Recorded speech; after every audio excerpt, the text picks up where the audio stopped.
কাহিনী শুরুতে আমরা এলিস নামের একজন ছেলেকে দেখি। সে অনেক ভালো গেমার। সে আজ পর্যন্ত কোনো গেমে হারেনি। শুধু তাই না, এলিস ম্যাথমেটিক্স এবং গাড়ির ব্যাপারে অনেক কিছুই জানে। এলিস তার বাবা এবং বড় ভাইয়ের সাথে থাকে। সে এত ব্রিলিয়ান্ট হওয়ার পরেও এলিস কোনো চাকরি করে না, তাই তার বাবা তাকে অকর্মা মনে করে এবং সারাক্ষণ তাকে বকাঝকা করে। এজন্যই এলিসের তার নিজের বাসা ভালো লাগে না। এলিস বাসা থেকে বের হয়ে তার বন্ধুদের সাথে দেখা করার জন্য যায়। এখানে আমরা এলিসের বন্ধুদের দেখি, যাদের মাঝে একজন একটা বারে চাকরি করে, কিন্তু তার বস তাকে আজকে চাকরি থেকে বের করে দেয়, কারণ সে তার বসের বউয়ের সাথে অ্যাফেয়ারে জড়িয়ে গিয়েছিল। এরপরে আমরা দ্বিতীয় বন্ধুকে দেখি, যাকে এরা সবাই ছোট বলে রাখে। আর এই ছোট একটা কর্পোরেট চাকরি করে, কিন্তু মাসের শেষে তার মা তার ইনকামের একটা বড় অংশ নিয়ে চলে যায়। এদের তিনজনকে দেখে আমরা ভিউয়াররা বুঝতে পারি যে এরা তাদের জীবন নিয়ে অনেক হতাশ, কিন্তু যখন তারা একসাথে দেখা করত তখন তারা তাদের সব দুঃখ ভুলে যায়। এমন একদিন এরা একসাথে দেখা করে আর চিন্তা করে, ইস, যদি এখন শহরে জম্বি ব্রেকডাউন হয় তাহলে সবাই তাদের জীবন আবারও রিস্টার্ট করতে পারবে। এরপরে এরা রাস্তায় অনেক মজা করে, আর তখন একটা গাড়ি অ্যাক্সিডেন্ট হয়ে যায়। এর ফলে পুলিশ তাদের পিছু করতে শুরু করে। এরা ছুটে একটা বিল্ডিং এর টয়লেটে লুকিয়ে পড়ে, কিন্তু তখন হঠাৎ করে সেখানে থাকা সব লাইটস অফ হয়ে যায়। এরা বাইরে কোনো সারা শব্দও শুনতে পায় না। যখন এরা সেই বিল্ডিংটা থেকে বাইরে আসে তখন তারা কাউকেই দেখতে পায় না। সারা শহর একেবারেই ফাঁকা হয়ে গেছে। এখানে কোনো মানুষ তো দূরে থাক, একটা পশু পাখি পর্যন্ত নেই। শুধু তাই না, এখানে ইলেকট্রিসিটিও নেই। মিনহোয়াইল তারা একটা বিল্ডিং এর লাইট জ্বলে থাকতে দেখে সেখানে যায়। যখন এরা বিল্ডিংটার ভেতরে ঢুকে তখন দেখে যে এখানে গেম এরিয়া লেখা আছে। যখন এরা একটু সামনে গিয়ে যায় তখন দরজায় লেজার লাইট অন হয়ে যায়। এখানে তারা অনেকগুলো মোবাইল দেখতে পায়। যখন তারা ফোন তুলে চেক করে তখন তাদের ফেসের মাধ্যমে সেই ফোন আনলক হয়ে যায়। মোবাইলগুলোতে কোনো একটা গেমের রুলের ব্যাপারে লেখা রয়েছে, আর সাথে এই মোবাইলগুলোতে একটা টাইমার অন হয়ে যায়। এমন সময় সেখানে একটা মেয়ে চলে আসে, আর এই মেয়েটা আগে থেকে বিল্ডিং এ ছিল। মেয়েটা ছোটর আইডি কার্ডটা নিয়ে দরজা থেকে বাইরে ছুড়ে দেয়, আর এই আইডি কার্ডটা লেজার লাইট দিয়ে পুড়ে দেওয়া হয়। মেয়েটা এদেরকে বলে, যদি তোমরা এখানে গেম না খেলে বাইরে চলে যাও তাহলে তোমাদের মেরে ফেলা হবে। তখন তাদের কাছে একজন কলেজ স্টুডেন্ট আসে। এখন তাদের গেম স্টার্ট হয়ে যায়। প্রথম গেমের নাম ডেড অর অ্যালাইভ। এই গেমের লেভেল হলো 3 অফ ক্লাবস, আর এটা তাসের একটা কার্ডের নাম। এরপর এরা সবাই মিলে একটা ঘরে আসে। এই ঘরের ভেতরে দুটো দরজা আছে যেখানে ডেড অর অ্যালাইভ লেখা আছে। এদের বলা হয় যদি এরা সঠিক দরজাটা না খুলতে পারে তাহলে এরা সবাই মারা পড়বে। এলিসের বন্ধু ছোট এটাকে কোনো একটা ফানি ইনসিডেন্ট মনে করে তার মোবাইল বের করে ভিডিও করতে শুরু করে। এমন সময় এই ঘরটার ভেতরে বিষাক্ত গ্যাস ছেড়ে দেওয়া হয়। এদের খুব দ্রুত কোনো একটা দরজা খুলতে হবে, তা না হলে এখানে আগুন লেগে যাবে। এখানে যে মেয়েটা প্রথমে এসেছিল সে বলে আমাদের অ্যালাইভ লেখা দরজাটা খুলতে হবে। এটা শুনে সেখানে থাকা অপর মেয়েটা কোনো কিছু চিন্তা না করেই অ্যালাইভ লেখা দরজাটা খুলে ফেলে, যার ফলে তার কপালে গুলি লাগে এবং সে মারা যায়। আর তখন প্রথম মেয়েটা ডেড লেখা দরজাটা ওপেন করে, আর এরা সবাই সেই দরজাটা দিয়ে অপর পাশে চলে আসে। এরা সবাই এখন বেঁচে গেছে, কিন্তু এখন এরা গেমটাকে খুব সিরিয়াসলি নেয়, কারণ এই গেমের জন্য এখন তাদের জীবন চলে যেতে পারে। এই ঘরে আসার পরেও এরা দুটো দরজা দেখতে পায়। তাদের সাথে যে মেয়েটা আছে সে এলিসকে বলে এরপরে তোমাকে দরজা খুলতে হবে, কিন্তু এলিসের এত সাহস নেই। তখন তার বন্ধু যে বারে চাকরি করতো সে একটা দরজা খুলে ফেলে, কিন্তু তার কপাল অনেক ভালো, কারণ সেটা সঠিক দরজা ছিল। এরা সেই দরজাটা দিয়ে দ্রুত অপর পাশে চলে আসে। এই ঘরের ভেতরেও দুটো দরজা আছে, এখানেও তাদের সঠিক দরজা খুলে বের হতে হবে। এলিসের বারে চাকরি করা বন্ধু এলিসকে বলে তোমাকে তোমার মাথা খাটাতে হবে, তুমি তো একজন অনেক ভালো গেমার। তখন এলিসের মনে পড়ে যখন সে এই বিল্ডিং এর ভেতরে ঢুকেছিল তখন সে একটা ম্যাপ দেখেছিল যেখানে 7টা ঘরের কথা লেখা ছিল, আর তাদের এখান থেকে বের হওয়ার জন্য ভেতরের দরজাটা খুলতে হবে। এরপরে তারা সবাই মিলে ভেতরের ঘরে চলে আসে, কিন্তু তাদের সামনে আবারও সেই ঘরটা আসে যেখানে ডেড অর অ্যালাইভ লেখা আছে। তখন এলিস ছোটর মোবাইল নিয়ে আগের রেকর্ড করা ভিডিওটা চেক করতে থাকে। যখন কলেজ স্টুডেন্ট মেয়েটা অ্যালাইভ লেখা দরজাটা খুলে তখন সামনে কোনো দরজা ছিল না, তাই সময় শেষ হওয়ার আগেই তারা সেই দরজাটা খুলে ফেলে। কিন্তু এই সময়ের মধ্যে ছোটর পা ভয়াবহভাবে ইনজিউর্ড হয়ে যায়। এরা সেই গেমটা কমপ্লিট করে ফেলে। সামনে 3 অফ ক্লাবস এর একটা কার্ড রাখা আছে। তখন এদের সবার মোবাইলে একটা মেসেজ আসে যেখানে লেখা আছে যে তারা সবাই 3 দিনের ভিসা পেয়েছে, কারণ এই কার্ডটা 3 অফ ক্লাবস এর কার্ড। সিরিজটার সামনে এক্সপ্লেন করার আগে আপনাকে এই সিরিজের গেমের রুলের ব্যাপারে কিছুটা ধারণা দিই। আসলে এখানে কার্ডস বা তাসের গেমের সাথে জড়িত আছে। যেমন এরা যদি স্পেডের কার্ড পায় তাহলে তাদের গেম ফিজিক্যাল অ্যাক্টিভিটির উপরে হবে, অর্থাৎ তাদের নিজেদের ব্যবহার করতে হবে। কিন্তু যদি কার্ড ক্লাবের হয় তাহলে তাদের টিম হিসেবে গেম খেলতে হবে, আর যদি কার্ড ডায়মন্ডের হয় তাহলে তাদের ব্রেন স্ট্রমিং করে খেলতে হবে, আর যদি হার্টের হয় তাহলে তাদের একে অপরকে বিট্রে করতে হবে। হাওয়েভার তারা এখনো ভিসার ব্যাপারে তেমন কিছুই বুঝতে পারছিল না। আসল ব্যাপার তো তারা তখন বুঝতে পারে যখন তাদের সামনে একজন মানুষ মারা যায়। একটা লেজার লাইট এসে সেই মানুষটাকে মেরে ফেলে। এর মানে যদি তাদের ভিসা এক্সপায়ার্ড হয়ে যায় বা শেষ হয়ে যায় তাহলে তারাও মারা যাবে, আর তারা এই শহরে থাকা থাকা ভিসা তখনই পাবে যখন তারা এই ভয়াবহ গেমটা খেলবে। পরের সিনে আমরা দেখি তারা একটা বাসায় এসে রেস্ট করছিল, কারণ ছোটুর পায়ে অনেক আঘাত লেগেছে আর তাদের কাছে 3 দিনের ভিসা আছে। তখন এরা লক্ষ্য করে যে রেডিও কাজ করছে, যেখানে অন্যান্য ইলেকট্রনিক ডিভাইস একেবারেই বন্ধ হয়ে আছে। এমন সময় সেই মেয়েটা তার নিজের ব্যাপারে এদেরকে বলে। মেয়েটা জানায় যে সে 3 দিন ধরে এখানে আটকা পড়ে আছে আর সে 2টা গেম কমপ্লিটও করেছে, কিন্তু তারপরেও সেখান থেকে সে মুক্তি পায়নি। তারা কেউই বুঝতে পারছে না যে হঠাৎ করে শহর থেকে সব মানুষ কোথায় হারিয়ে গেল। তখন এলিস ডিসাইড করে যে সে তার বন্ধুদের সাথে আবারও রাত্রেবেলা গেম কন্টিনিউ করবে এবং এই গেমের মধ্যে যদি তারা এমন কোনো প্লেয়ারকে পায় যে ডক্টর, তারা তাকে এখানে নিয়ে আসবে যাতে করে সে ছোট ট্রিটমেন্ট করতে পারে, কারণ তার কন্ডিশন অনেক খারাপ হয়ে গেছে। এরপর এরা সেই মেয়েটাকে ছোটুর কাছে রেখে আবারও গেম খেলতে যায়। এরা সেই গেমের বিল্ডিং এ চলে আসে, যেখানে তাদের সাথে আরো 13 জন প্লেয়ারের দেখা হয়। এখানে তারা একজন সাদা চুলের ছেলেকে দেখে আর সে সেখানে দাঁড়িয়ে তার কোন একটা ডিভাইস চার্জ করছিল।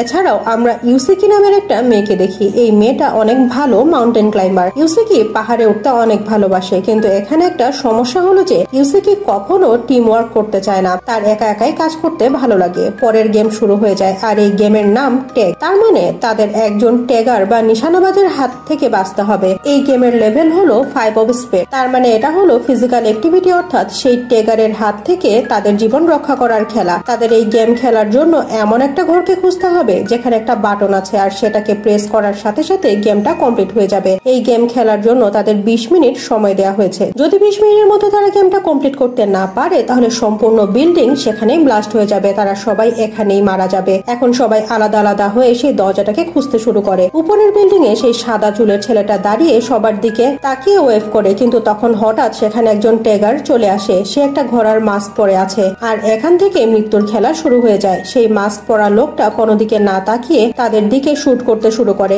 এলিস তাকে দেখে বুঝে যায় যে সে যে মাস্কটা পরে আছে এটার জন্য সে শুধুমাত্র সামনেই দেখতে পায়, তার ডানে বা বামে দেখতে পায় না। আর এই কথাটা এলিস সেখানে থাকা সবাইকে বলে দেয়। তখন ইউসিকি তার পাইপের সাহায্যে উপরের ফ্লোরে এসে দরজাটা চেক করতে শুরু করে। এলিসের সাথে এখানে এগুনি নামের আরেকজন প্লেয়ারের দেখা হয়। তার হাতে একটা অদ্ভুত দেখতে ঘড়ি ছিল। এগুনি একজন ট্রেন্ড ফাইটার। সে তার পার্টনারকে বলে, তুমি সেই ট্যাগারের মনোযোগ অন্যদিকে সরিয়ে নিচে নিয়ে এসো, এরপরে আমি তাকে পেছন থেকে মেরে ফেলবো। কিন্তু যখন এগুনির পার্টনার ট্যাগারকে নিচে নিয়ে আসে তখন এগুনি তাকে মারে না। সে ট্যাগারের গুলি শেষ হওয়া পর্যন্ত অপেক্ষা করতে থাকে। সে তার পার্টনারকে সেই ট্যাগারের হাতে মারা যাওয়ার জন্য ছেড়ে দেয়। এটা থেকে আমরা বুঝতে পারি যে এগুনি অনেক স্বার্থপর একজন মানুষ। এরপরে এগুনি সেই ট্যাগারের উপরে গ্যাস স্প্রে করে তাকে মারার চেষ্টা করে।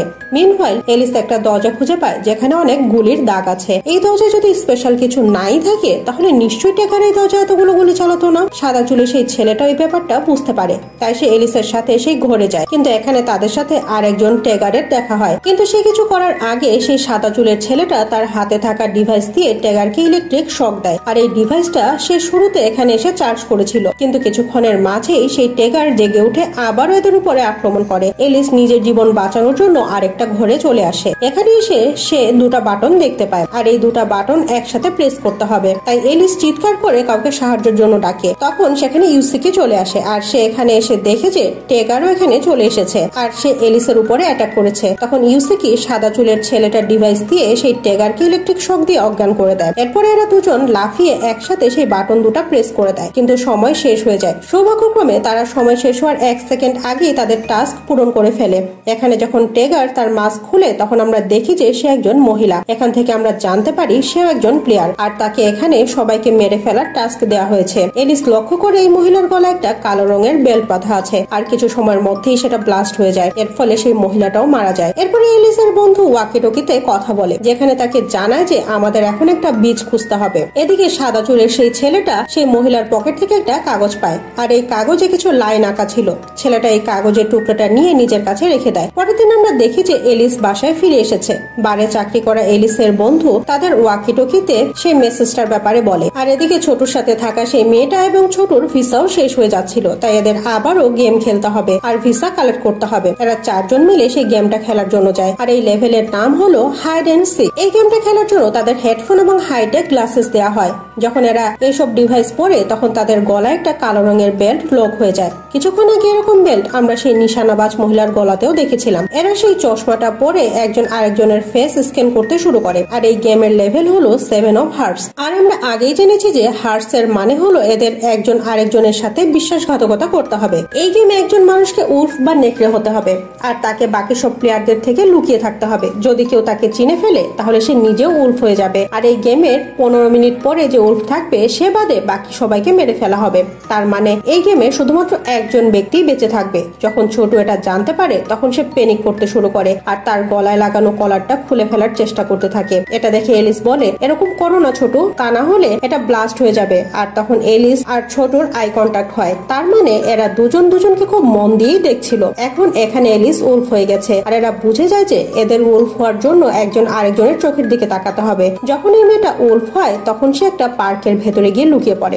আর সে এখানে 15 মিনিট লুকিয়ে থাকতে চাইছিল যাতে করে তাকে কেউ খুঁজে না পায়। এর ফলে সেই গেমে বেঁচে থাকবে। কিন্তু তাকে এলিসের বারে চাকরি করা সেই বন্ধুটা খুঁজে পায় আর এদের দুজনের মধ্যে এখন অনেক ফাইট হয়। তখন এলিস এখানে এসে এদের ফাইট থামানোর চেষ্টা করে, কিন্তু এই চক্করে এলিস উলফ হয়ে যায়। তাই এখন এরা দুজন এলিসকে ঘিরে ধরে আর তাকে মেরে ফেলার চেষ্টা করে। তখন ছোট এখানে আসে এবং সে এলিসকে এদের হাত থেকে বাঁচিয়ে এখান থেকে পালাতে বলে। এদের তিনজনে তাদের আগের কথা মনে পড়তে থাকে। তারা একসাথে কত সুন্দর টাইম স্পেন্ড করেছিল, তারা একজন আরেকজনকে কতই না পছন্দ করত। কিন্তু এই জঘন্য গেমটার জন্য এখন এরা একজন আরেকজনের শত্রু হয়ে গেছে। এলিস এসব কিছু মনে করে কান্না করতে থাকে। এরপর সে তার বন্ধুদের খুঁজতে শুরু করে। সে তাদের ডাকতে থাকে কিন্তু সে কারো সাড়া পায় না, কারণ এলিসের বন্ধুরা চাইছিল যে এলিস একা কন্টিনিউ করুক আর সে এই গেমটা যাতে জিতে যায়। শেষ 10 সেকেন্ড সময় থাকতে এলিস তার বারে চাকরি করা সেই বন্ধুকে খুঁজে পায়। সে বলে, এলিস তোমাকে অনেক ধন্যবাদ।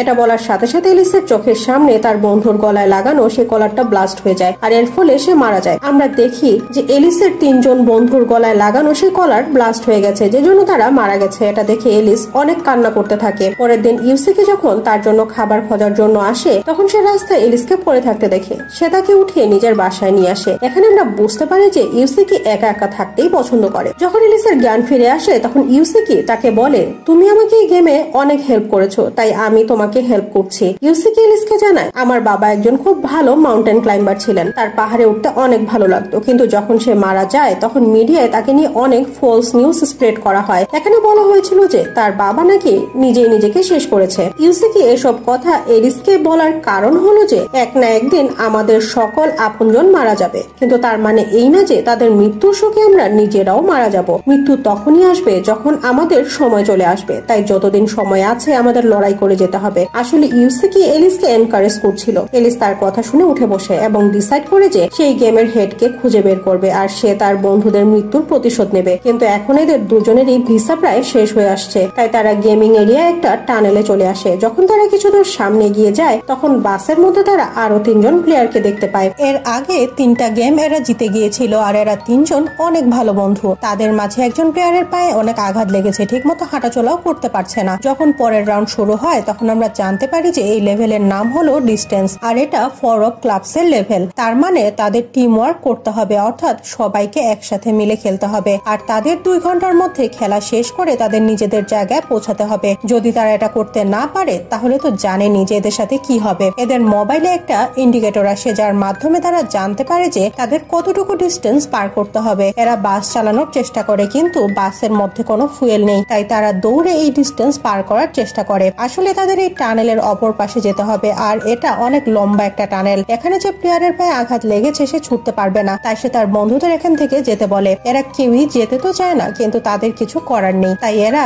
এই ছেলেটাকে এখানে রেখেই চলে যায়। যখন এরা দৌড়াতে দৌড়াতে 6 কিলোমিটার অতিক্রম করে তখন সেখানে তাদের সামনে একটা কালো রঙের চিতাবাঘ চলে আসে আর এই চিতাবাঘ সেই 3 জন ছেলের মধ্যে একজনকে খেয়ে ফেলে। যখন চিতাবাঘ সেই ছেলেটাকে খাচ্ছিল তখন বাকিরা সুযোগ বুঝে এখান থেকে পালিয়ে যায়। এরা যখন কিছু দূর সামনে এগিয়ে যায় তখন এলিস সেখানে একটা বাইক দেখতে পায়। শুধু তাই না, এই বাইকের ভেতরে ফুয়েল আছে কিন্তু এর মধ্যে কোনো ব্যাটারি লাগানো নেই, তাই সেই বাইকটাকে সেই বাসটার কাছে নিয়ে যাওয়ার ডিসিশন নেয় যাতে করে সেই বাইকের ফুয়েল ইউজ করে বাস চালাতে পারে আর বাসের মধ্যে যে প্লেয়ারের পায়ে আঘাত লাগার জন্য বসে আছে তার জীবন বাঁচানো যায়। অন্যদিকে ইউসিকি এবং তার সাথে আরেকজন প্লেয়ার টানেলের শেষ প্রান্তে চলে এসেছে, কিন্তু তার সামনে একটা পানির ব্যারিয়ার দেখতে পায় যেখানে অনেক পানি আছে। গেমের টাইম ওভার হয়ে গেলে এই ব্যারিয়ারটা ভেঙে পানি টানেলের ভেতরে ঢুকে যাবে, যার ফলে ফলে এখানে থাকা সবাই মারা যাবে। এমন সময় এখানে পানি ছেড়ে দেওয়া হয়। ইউসিকির সাথে থাকা সেই ছেলেটা ইউসিকিকে বাঁচানোর অনেক চেষ্টা করে। এদিকে এলিস বাস নিয়ে এখানে চলে এসেছে। ইউসিকি তার হাত এলিসের দিকে এগিয়ে দেয়। এলিস তাকে টেনে বাসে তুলে নেয়, কিন্তু তাদের বাস পানিতে ডুবে যায়। কিছুক্ষণ পরে পানি যখন কমে যায় তখন তারা বাসের ভেতর থেকে বের হয়ে বাসের ছাদে উঠে যায়। আর তখন তারা দেখে যে বাসের বডিতে লেখা রয়েছে গোল। আর এটা দেখে এলিস আপসেট হয়ে যায়। সে বুঝে যায় যে মোবাইলের শুরুতে 0 ডিস্টেন্স দেখাচ্ছিল, তার মানে তাদের ডেস্টিনেশন আসলে বাসটাই ছিল। তারা অযথা এদিক সেদিক ছোটাছুটি করেছে, আর এর ফলে তাদের দুজন সাথী মারা গেছে। কিন্তু এখন এরা তিনজন এই লেভেলটাতে জিতে যায়। পরের সিনে আমরা দেখি এলিস ও ইউসিকি একটা ব্রিজের নিচে দাঁড়িয়ে কথা বলছে। এলিস তাকে একটা বিচের ব্যাপারে জানায়। সে বলে আমাদের এই গেমের মাস্টারমাইন্ডকে খুঁজে বের করতে হবে, যে ওই বিচে আছে। হয়তো সেখানে আরো কিছু মানুষ আছে, আর তাই এরা কিছুদিন ধরে এদিক সেদিক এই গেমের হেডকে খুঁজতে থাকে। এই সময় ইউসিকি এলিসকে বেঁচে থাকার জন্য শিকার করা শেখায়। এখন এদের অনেক ভালো বন্ধুত্ব হয়ে গেছে। এদিকে ইউসিকি এবং এলিস গেম এরিয়ায় সব প্লেয়ারের উপরে নজর রাখছিল। এখানে তারা প্লেয়ারের হাতে সেই অদ্ভুত রকমের ঘড়ি দেখতে পায়, যেরকমটা এগুনি এবং তার পার্টনারের হাতে ছিল। এটা থেকে এরা বুঝতে পারে যে যারা এরকম ঘড়ি পরে আছে তারা একটা বিশেষ ধরনের গ্রুপের অংশ, আর এরা গেমে পার্টিসিপেট করে জীবিত বের হয়ে আসতে পারে এবং একটা গাড়িতে করে এখান থেকে চলে যায়। যখন এই প্লেয়াররা গেম কমপ্লিট করে তাদের গাড়িতে উঠে চলে যাচ্ছিল তখন এলিস ও ইউসিকি সেই গাড়িটার পিছু করতে শুরু করে। আর তারা গাড়িটার পিছু করতে করতে একটা জায়গায় চলে আসে। এখানে তারা একটা হোটেল দেখতে পায় যেখানে লাইট জ্বলে আছে। তারা চিন্তা করে যে সারা শহরে ইলেকট্রিসিটি নেই, কিন্তু তাহলে এই হোটেলে লাইট জ্বলছে কিভাবে? এমন সময় সেখানে কেউ একজন এসে এদের দুজনকে অজ্ঞান করে দেয়। এরপরে তাদের দুজনকে একটা জায়গায় নিয়ে আসা হয়। যখন এদের জ্ঞান ফিরে আসে তখন তারা দেখে যে তাদের সামনে কিছু লোক দাঁড়িয়ে আছে। এখানে হেটার নামের একটা লোক তাদের জানায় আমি এখানে কিং। হেটার রিয়েল ওয়ার্ল্ডে যাওয়ার রাস্তা সম্পর্কে জানে। এখানে একটা দেয়ালে কার্ডস আটকানো ছিল। হেটার জানায় এখানে থাকা সবগুলো মানুষ আমার নিজের লোক, আর এরা গেম জিতে তাদের কার্ড এনে আমার কাছে দিয়ে দেয়। যদি তোমরা এখানে গেম খেলে সবগুলো কার্ড জিতে যাও তাহলে সেই কার্ডগুলো নিয়ে যে কোনো একজন রিয়েল ওয়ার্ল্ডে ফিরে যেতে পারবে। হেটার আরো বলে তোমাদের আরো একটা গেম খেলতে হবে। যদি তোমরা সেই গেমটা জিতে যাও তাহলে তোমাদের কার্ড আমার কাছে এনে দেবে, আর তোমরা যদি এটা না করো তাহলে তোমরা জানো যে তোমাদের সাথে কি হবে। এখানে এলিস এবং ইউসিকির কাছে আর কোনো রাস্তা না থাকায় তারা হেটারের প্রস্তাবে রাজি হয়ে যায়। সেদিন রাতে এরা যখন গেম খেলার জন্য আসে তখন তারা সেখানে সেই সাদা চুলের ছেলেটাকে দেখে এবং এগুনিকেও দেখতে পায়। এই গেমে তাদের 4টা জঙ্গলি পশুকে মারতে হবে, যেখানে একটা বড় বাঘ, চিতাবাঘ, জঙ্গলি শূকর এবং ঈগল আছে। এখানে আমরা দেখি যে এগুনির টিমের কাছে অস্ত্র আছে, তাই তারা খুব সহজেই সব পশুগুলোকে মেরে ফেলতে পারে। অন্যদিকে ইউসিকির টিমে একটা টাস্ক দেওয়া হয় যেখানে একটা অন্ধকার বিল্ডিং এ তাদের একটা বিশেষ নাম্বার খুঁজতে হবে, যে জন্য তাদেরকে শুধুমাত্র 9টা ম্যাচের কাঠি দেওয়া হয়। অনেক চেষ্টা করার পরে ইউসিকি সেই নাম্বারটা খুঁজে পায়। এদিকে আসল গেম এলিসের সাথে শুরু হয়। এলিসের সাথে থাকা মেয়েটা হেটারের গ্রুপের, আর সে তার একটা টেস্ট নেয় আসলে এলিস এই গেমের জন্য ফিট কিনা সেটা দেখে। যাই হোক, এলিস যে গেমটা পার্টিসিপেট করে সেটার নাম হলো লাইট বাল্ব। এখানে সবাইকে একটা ট্রান্সফরমারের নিচে দাঁড় করানো হয়, আর সেই ঘরের ভেতরে পানি ভরতে থাকে। এদের লেভেল হলো 4 অফ ডায়মন্ডস। এর অর্থ হলো এখানে তাদের মাথা খাটিয়ে এই গেমটা জিততে হবে। এখানে এদের সামনে একটা বাল্ব আছে, আর সামনে কতগুলো সুইচ আছে। এই সুইচগুলোতে A, B এবং C লেখা আছে। এই সুইচগুলোর মধ্যে থেকে যে কোনো একটা দিয়ে সেই লাইটটা জ্বালানো যাবে, কিন্তু মুশকিল হলো যে সেই বাল্বটা ঢেকে দেয়া হবে,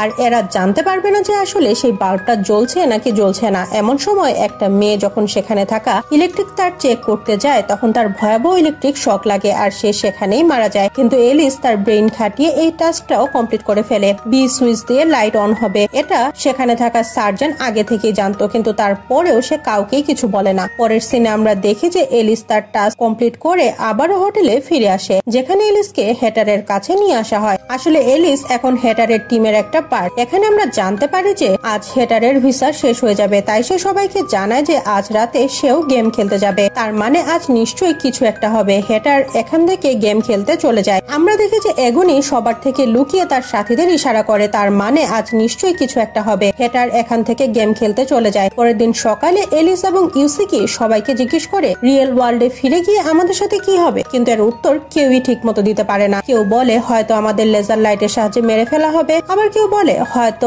আমরা নতুন কোনো গেমে আটকা পড়ে যাব। এমন সময় এলিস গুলির শব্দ শুনতে পায়। যখন সে চেক করার জন্য যায় তখন দেখে যে এগনির লোক অনেকগুলো লাশ ডাস্টবিনে ফেলে যাচ্ছে। তখন সেখানে সাদা চুলের সেই ছেলেটা আসে আর বলে এগুলো সেই মানুষগুলোর লাশ যারা হোটেলের রুলস ফলো করেনি। সে আরো বলে আমার কাছে এখান থেকে বের হওয়ার একটা প্ল্যান আছে। আমাদের সবার প্রথমে হেটার প্লেয়ারের সব কার্ডস চুরি করতে হবে। আমাদের তার উপরে ভরসা করা একেবারেই উচিত হবে না। সে আমাদের রিয়েল ওয়ার্ল্ডে পাঠাবে কিনা তার কোনো নিশ্চয়তা নেই। এসব শুনে এলিস রাজি হয়ে যায়। কিছুক্ষণ পরে যখন এদের মিটিং এর জন্য ডাকা হয় তখন তারা জানতে পারে যে হেটার মারা গেছে। আসলে হেটার গেম খেলার সময় মারা গেছে, অর্থাৎ তাকেও মেরে ফেলা হয়েছে। তাই এগনি নিজেকে সেখানের কিং ঘোষণা করে। যখন সব প্লেয়াররা জানতে পারে যে এগনি তাদের নতুন কিং তখন তারা আপসেট হয়ে পড়ে। তখন সাদা চুলের সেই ছেলেটা এলিসকে এগনির ঘরে পাঠায় যাতে করে সে সিন্দুক থেকে সব কার্ডস চুরি করতে পারে। কিন্তু সাদা চুলের সেই ছেলেটা এলিসকে যে পাসওয়ার্ড বলে সেটা ভুল ছিল, তাই সেখানে অ্যালার্ম বেজে ওঠে। আসলে সাদা চুলের সেই ছেলেটা সঠিক পাসওয়ার্ডই বলেছিল, কিন্তু এলিস ভুল সিন্দুক খোলার চেষ্টা করছিল। অ্যালার্মের শব্দে সেখানে এগনি সহ বাকি সবাই চলে আসে। এগনি এলিসকে মারতে শুরু করে। সে এলিসকে মারতে মারতে দেয়ালে থাকা হরিণের পেন্টিংটার দিকে বারবার তাকাচ্ছিল। আর এটা থেকে সাদা চুলের সেই ছেলেটা বুঝে যায় যে সিন্দুক এই ছবিটার পেছনেই আছে। এদিকে এগনি এলিসকে একটা চেয়ারের সাথে বেঁধে রাখে। আজ রাতে এলিসের ভিসা শেষ হয়ে যাবে। অন্যদিকে সেই সাদা চুলের ছেলেটা সিন্দুক পর্যন্ত পৌঁছে যায়। সে সেখান থেকে সব কার্ডস চুরি করে তার বন্ধুদের সাথে হোটেল থেকে বাইরে চলে যাচ্ছিল, কিন্তু তাদের এলিসের জন্য কষ্ট হচ্ছিল। এরা বাইরে যাওয়ার সময় লক্ষ্য করে যে হোটেলের বাইরে লেজার লাইট লাগানো আছে, তার মানে আজ রাতে তাদের গেম এরিয়া এই হোটেলটাই। আর এখানে হোটেলের ভেতরে যারা যারা আছে সবাই এই গেমের প্লেয়ার হয়ে গেছে। তখন হোটেলে একটা অ্যানাউন্সমেন্ট করা হয়। এটা শুনে এখানে থাকা সবাই একসাথে হল রুমে চলে আসে। এখানে তারা একটা মেয়ের ডেড বডি দেখতে পায়। কেউ তাকে ছুরি দিয়ে খুন করেছে। তখন তাদের মোবাইলে একটা মেসেজ আসে। তাদের এই মেয়েটার খুনিকে খোঁজার টাস্ক দেয়া হয়। আর এই গেমের নাম হলো উইচ হান্ট। এদের কাছে 2 ঘন্টা সময় আছে। এই 2 ঘন্টা সময়ের মাঝে খুনিকে খুঁজে বের করতে হবে আর হোটেলের বাইরে নিয়ে গিয়ে জ্বালিয়ে দিতে হবে, তাহলে গেম এন্ড হয়ে যাবে। তখন এখানে থাকা সবাই সেই মারা যাওয়া মেয়েটার বন্ধুকে পুড়িয়ে ফেলতে চায়, কারণ সেই সব সময় মেয়েটাকে মেরে ফেলার কথা বলতো। তখন সার্জন সেখানে এসে সবাইকে থামায়। এখন এগনি এখানে চলে আসে। সে তার লোকদের এদের সবাইকে মেরে ফেলতে বলে, কারণ এদের মাঝে কেউ একজন খুনি। সে কোনো রিস্ক নিতে চায় না। সবার সাথে সাথে সেই খুনিও মারা যাবে আর গেম খুব সহজেই শেষ হয়ে যাবে। এটা শুনে সবাই এদিক সেদিক ছুটতে শুরু করে আর এর ফলে সেখানে অরাজকতা সৃষ্টি হয়ে যায়। এই ফাঁকে ইউসিকি এলিসকে খুঁজে বের করে আর তাকে মুক্ত করে দেয়। এদিকে সেই সার্জন মারা যাওয়া সেই মেয়েটার শরীর থেকে ছুরিটা বের করে সেখানে থাকা ফিঙ্গারপ্রিন্ট চেক করতে শুরু করে। অন্যদিকে সেই সাদা চুলের ছেলেটা ছাদে আসে। এখানে তার পিছু করতে করতে এগনের একটা লোক আসে। সাদা চুলের ছেলেটা তাকে বলে, আমাদের মাঝে কেউ তো আছে যে গেমের মাস্টার মাইন্ডের সাথে মিলে আছে আর সে আমাদের সব ইনফরমেশন তাকে দিচ্ছে। এসব শুনে সেই লোকটা অনেক রেগে যায়। তাই সে বন্দুক তুলে সাদা চুলের ছেলেটাকে শুট করতেই যাচ্ছিল। এমন সময় সাদা চুলের ছেলেটা সেই লোকটাকে ফ্লায়ার গান দিয়ে পুড়িয়ে মেরে ফেলে। এদিকে সার্জন বুঝতে পারে যে আসল খুনিকে, কিন্তু সে কাউকে কিছু বলার আগে কিছু লোক এসে তাকে অজ্ঞান করে দেয়। কিছুক্ষণ পর এগনি সবাইকে এক জায়গায় নিয়ে আসে। এলিস বলে, তুমি আসল খুনি? তখন এগনি বলে, হ্যাঁ আমি মেরেছি মেয়েটাকে, কিন্তু এখানে এগনিকে মারার কোনো সাহস কারোর ভিতরে নেই। তখন এলিস বলে, না এগনি, তুমি সেই মেয়েটাকে মারোনি, তুমি হেটারকে মেরেছো। আসলে এগনি হেটারকে এজন্য মেরেছিল কারণ এখানে থাকতে থাকতে সে মেন্টালি আনস্টেবল হয়ে যাচ্ছিল। সে গেমের জন্য যা খুশি করছিল, কিন্তু এগনি ও হেটার অনেক ভালো বন্ধু ছিল, তাই সে কোনোভাবেই হেটারকে হারাতে চাইছিল না। সে মনে করছিল যে হেটারের মৃত্যুর জন্য এখানে থাকা সবাই দায়ী, তাই এগনি এখানে থাকা সবাইকে মারতে শুরু করে। তখন এলিস বলে যে গেম মাস্টার এখানে আমাদের সাথে গেম খেলছে যাতে করে এরা আমাদের এখানে ফাঁসাতে পারে। আসলে এই মেয়েটা নিজেই নিজেকে মেরেছে আর এটা প্রমাণ করার জন্য সার্জন এখানে চলে আসে। তখন মারা যাওয়া মেয়েটার বন্ধু এদের সবাইকে বলে, আমি ডিলার, আমি গেম মাস্টারের সাথে মিলে তোমাদের সব ইনফরমেশন তাকে দেই। এটা বলার সাথে সাথে একটা লেজার লাইট এসে সেই মেয়েটাকে মেরে ফেলে। তখন এগনির একজন লোক এখানে এসে সবার উপরে গুলি চালাতে শুরু করে আর তখন এগনি এই লোকটাকে নিয়ে আগুনে ঝাঁপিয়ে পড়ে আর এভাবে সে সবার জীবন বাঁচায়। এখানে থাকা সবাই সেই মারা যাওয়া মেয়েটার লাশ আগুনে ক্রিমেট করে দেয় আর এর সাথে সাথে এই গেমটা এখানেই শেষ হয়ে যায়। হোটেলে ভয়াবহ আগুন লেগে যায় আর এরা সবাই বাইরে দাঁড়িয়ে হোটেলকে পুড়ে যেতে দেখে। তখন সেখানে সাদা চুলে সেই ছেলেটা আসে আর তার কাছে 10 of Hearts এর কার্ড আছে। এখন তার এখান থেকে বের হতে শুধুমাত্র ফেস কার্ডের দরকার। পরের দিন এলিস সেই মারা যাওয়া মেয়েটার ভিডিও দেখছিল, যেখানে সে বলে যে সে একজন গেম ডিলার আর সে সব গেমের এন্ড সম্পর্কে জানতো। তাকে প্রত্যেকটা গেম আরো বেশি ইন্টারেস্টিং করতে বলা হতো, কিন্তু সে যদি কখনো এটা রিভিল করে যে সে গেম ডিলার, তাহলে তার সাথে সাথে তার সব বন্ধুকেও মেরে ফেলা হবে। এলিস এই ভিডিওতে একটা বেস দেখতে পায়। তখন এলিস ও ইউসিকি সেখানে যায় আর এখানে তারা অনেকগুলো ডেড বডি দেখে। এমন সময় সেই সাদা চুলের ছেলেটা এখানে আসে আর সে তাদের সেই কাগজটা দেখায় যেটা সেই টেগার মহিলার পকেট থেকে সে পেয়েছিল। আসলে এটা এখানে আসার ম্যাপ। এরা কিছু বুঝে ওঠার আগে সেখানে অনেকগুলো লাইট জ্বলে ওঠে আর এখানে অনেকগুলো স্ক্রিন লাগানো আছে যেখানে হ্যাটারের গ্রুপের একটা মেয়েকে দেখানো হয় যে আসলে এই গেমের মাস্টারের জন্য কাজ করে আর সব কার্ডস কালেক্ট করার জন্য সে এদের কংগ্রাচুলেট করে। এই মেয়েটা বলে আপনারা সবাই পরের রাউন্ডে চলে এসেছেন আর একটা টাস্কের পরে আপনারা ফেস কার্ড পেয়ে যাবেন। যখন এরা বিল্ডিং থেকে বাইরে আসে তখন তারা একটা ব্যানার দেখতে পায় যেখানে কিং এর কার্ড লাগানো আছে। এটা সব দিকে উড়ে বেড়াচ্ছে আর এর সাথে সাথে এই সিরিজটা এখানেই শেষ হয়ে যায়।